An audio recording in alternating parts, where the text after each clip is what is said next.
of creating the environment. You just want to know if what you're feeling is consistent with her concerns. So just a suggestion. Any other questions at all? Yeah. I just wanted to respond to that little bit in the middle there. You said you can pick your friends, not your family. And that may be literally true in terms of blood ties, but you can choose who you regard as family. Of course. And there are some people who are outright abusive, and you just need to get away, as you said earlier, about setting boundaries. Of course. I've needed to distance myself from my father after he attempted to steal my identity to send money to scammers in Ecuador, among other Yes. things. Well, So, yeah. you know, I would just encourage you to be careful with that phrase, because some people take it to mean that, oh, you have to ignore it when your family does something wrong. You probably didn't mean it that way. Right, but no, I I just wanted to say. apologize, and you're right in asserting it that way. The way I actually meant it was, your family, you know, your biological whomever, or if you're adopted or a stepchild, I mean, those are your legal connections in a sense, so you can legally refer to them as family, but emotionally, of course, Right. you're not expected to connect with every family member, especially if sadly you've been hurt by a family member. I have to add something with what you just said. One of our pilot program, Care Ambassador program, that started 5 years, from 10 to 185 in the 5th year. The young girl that started with us in 9th grade was overweight, and she had she ended up having a lot of different things. But one of the things she realized once she joined GAB and became this phenomenal leader, at the time life was empty, but she dealt with her father, who was so abusive and it was just awful. And she had to go with her father every weekend. Then it became a guardian. It was such a disaster that she learned through GAB, and she utilized Generations Against Bullying and put her leadership into there, and realized that she had to say goodbye to her father.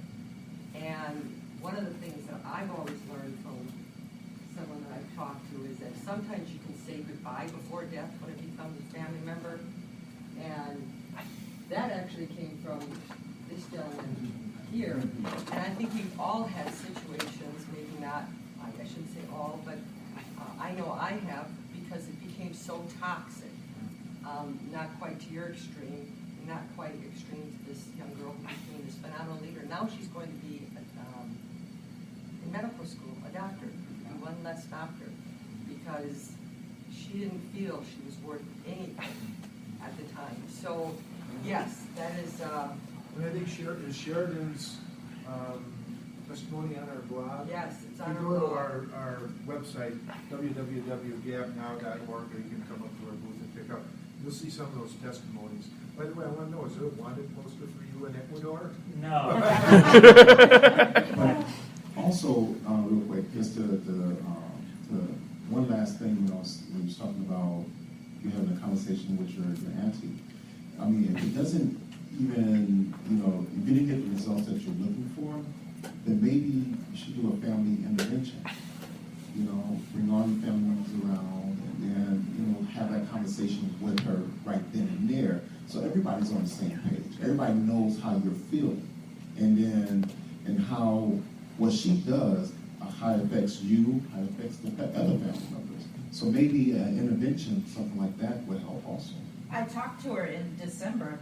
I called her and talked to her. I said, hey, I never meant to hurt you. I never stopped loving you. And I miss how years ago when I was first stationed in Milwaukee, I used to sleep over at you and Uncle Bruce's house every 3-day week, and I do miss that. And she's like, again, she appreciated that, and Right. so I know she appreciated that. And But have you asked her, did I do anything to make you change how you treat me? So you have to try to dig a little deeper. Just try to get her to open up. Because it might be something that she is built up in the inside, but didn't tell nobody. And that's, you know, the way she lashing out, that's the way of her getting back at you, and you don't even know what you did. But you open the door in a positive way by making Right. that call and saying, I used to love to come to your house. Right.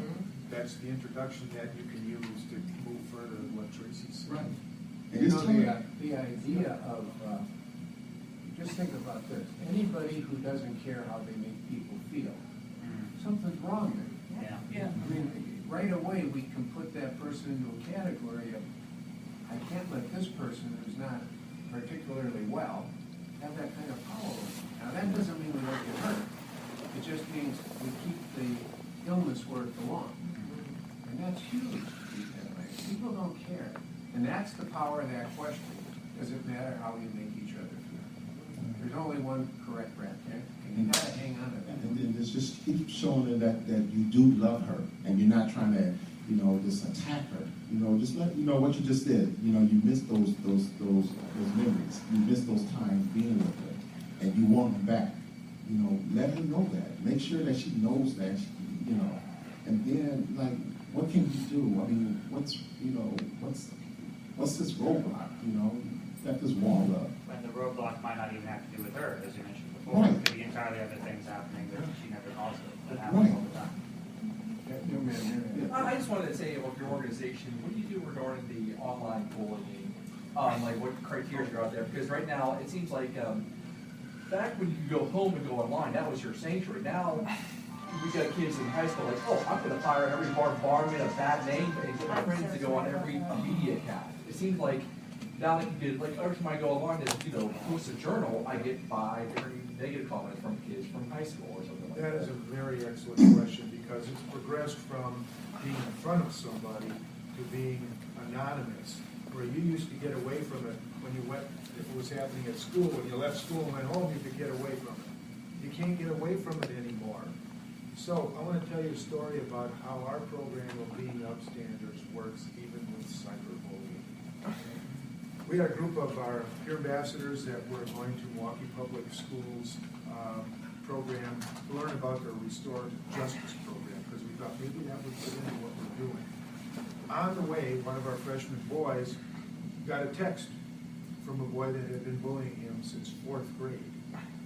And it was a pretty ugly text. It said lots of nasty things, and because you're doing this, you're worthless, blah, blah, blah. And he showed it to 2 of his friends that were with him, says, look at this. And the 2 friends got on their phone and texted the guy back and said, knock it off, we got JD's back. It's done. Never heard another peep out of that text. But I also want to talk a little bit about, Well, I was talking to the judge just earlier. I was whispering that whole ordinance. Maybe we need to bring something like that to Milwaukee. Yes. And have no tolerance. So I'm sorry, but when it comes to me, I have zero tolerance when it comes to bullying. I mean, yes, we should help the bullies too, but no one should be bullied. But I see that, I just don't wanna confuse the zero tolerance. Right. Because absolutely zero tolerance for bullying, but see what happens in some cases with zero tolerance is we actually had a boy that pulled off another boy off a boy. All 3 of them got suspended. So how, it's hard for us to say, oh my gosh, you gotta be an upstander.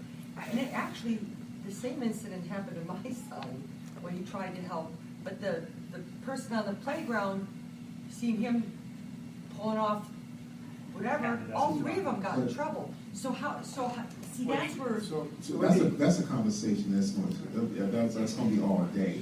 Yes. Because it goes back to that gentleman back there when he was talking about the bystander syndrome. Yes. Because it's like, if I'm going to be suspended, then why should Exactly. why should I help? Exactly. and I had a gentleman talk to me last night and said the same thing. He gave the story about how he got suspended, and he said, why should anybody open up their mouth anymore?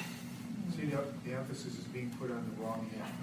The emphasis is saying, you school administrators, you counselors, you teachers, you're responsible for this, you gotta do your job. They don't see it. So they react in a whole different way a lot of times. And that's what we're saying, hey, who's seeing it? You are. You can do something about it. You, as Dr. Metzke said, You don't have to be negative. You have the power to be positive in your own life. Yes, sir. The zero tolerance thing happened to me too. There was a kid in 6th grade who kept verbally abusing me. Got to the point where when I was heading to my locker in gym class one day, I accidentally rubbed up against him, and he shoved me into another locker as a locker in response. And I actually had a nice bruise in the shape of a lock for a while, and I just saw red, and I fought back. We both got suspended. Of course, the parent came in and basically said, my kid is perfect. You know, this one's the hellion. My mom raised unholy hell, and we wound up getting the 3-day suspension lowered to 1 day. And basically they said they were going to take the kid out of the class, move him to another one. I got back after my suspension. He was still in there, and I got pulled out of the school from that. I want to add something, though, and then I'll let you talk. Oh, go ahead, say something. Go right on. I agree with you about communication, and yes, I've been seeing a therapist for years, and it helps so much. And communication, not holding things in, and I have tried to talk to my aunt, and one of her problems is, and even my uncle and my dad can attest to this, is sometimes she'll think people said things and they didn't. Like, the only times I've asked to go sleep at their house is if I had a 3-day weekend, and of course they're there, because I want to go sleep, spend time with them. And for whatever reason, she got it into her head that she told my sister, she's like, Denise she's asked if she could come stay at her house, her and her boyfriend can stay at her house while we're out visiting Florida. I'm thinking, where in the world would she get that from? That sounds so weird. Yeah. So I tried to talk to her really nicely about it. I was like, hey, my sister said this. What? And she's like, yeah, I told her, I don't think that's appropriate, and, you wouldn't mind staying at my house. And I was like, oh, I didn't say that. What makes you, did someone else say that? And I was like, what made you think that? And she kept trying to change the subject. And my uncle, my dad, they're like, she is like that. And my uncle was like, if she changes the subject, it means she knows she did something wrong and she don't want to admit to it. She's not an emotionally stable woman. It goes back to like what he said earlier. That sometimes you can't change, you can't help everyone. Yeah. And sometimes you just have to love her from a distance. My stepfather told me that loving her from a distance. So I just know, don't be alone with her. I mean, it hurt. I mean, you always love your person regardless. But, there's some things that you just can't, like I said, you got to have boundaries and you got to stick to them. And just love, like I said, love her from a distance. And that's, like I said, you can't change everybody.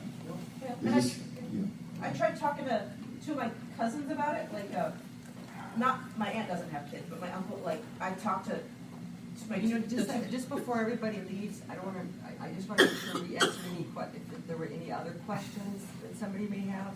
Do you have any questions? Okay, I just wanted to make sure that I didn't neglect somebody that may have had a question. I wanted to add also about the cell phone, that anonymous stuff. Some of you are going to have children. Some of you have children. And this is to you. Dad, you got to know what's on their cell phone. Yes. You got to know what they're doing on there. Know their passwords. You're paying for it. Yes. And there you go. Many times, and Tracy, you're a great dad because many times the parents are the last to know. Think of that. There are signs, though, that something's happening. The signs of bullying are very much like drug abuse. They become withdrawn. Their grades go down. They stay out of extracurricular activities. They're in their room alone a lot. They sleep a lot. These are signs that something's, look for the change. There's a change for a reason. It could be medical, it could be something else, it could be bullying. But check those phones and find out and know the passwords and put your foot down on that one, Dad. Okay. We have such wonderful professionals that help us out with our program. Dr. Meske has been with us right from the beginning. He is a terrific family counselor, and it all equates into helping us build this program. And we are very, very happy that Dr. Meske and Scott Wales and Tracy take time out of their busy days on a weekend when I know Dr. Meske likes to golf. And a I'm great, addicted. and a pretty day that you could go golfing, but to take time out of their professional lives and their family lives to be part of GAB